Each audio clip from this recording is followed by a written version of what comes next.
A closed fracture is one where the skin remains intact. A open fracture is with at least one end of the bone tears through the skin and carries a high risk of infection.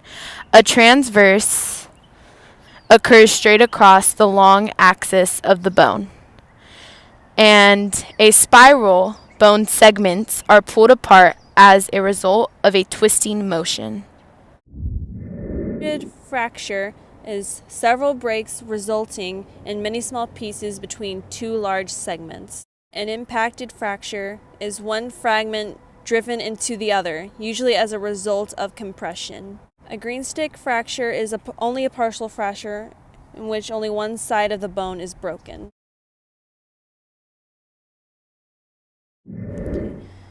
And an oblique fracture occurs at an angle that is not 90 degrees.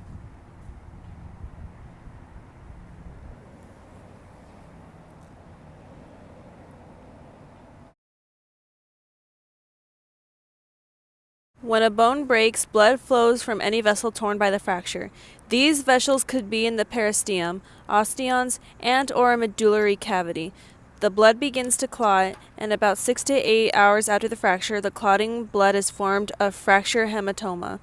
The disruption of blood flow to the bone results in the death of bone cells around the fracture.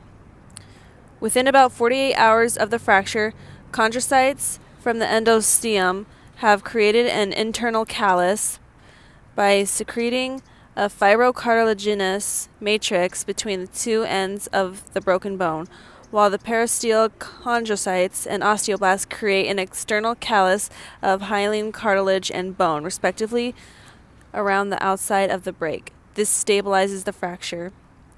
Over the next several weeks, osteoclasts reabsorb the dead bone. Osteogenic cells become active, divide, and differentiate into osteoblasts.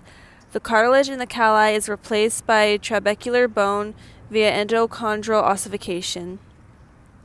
Eventually, the internal and external calli unite, compact bone replaces spongy bone, and the outer margins of the fracture, and healing is complete.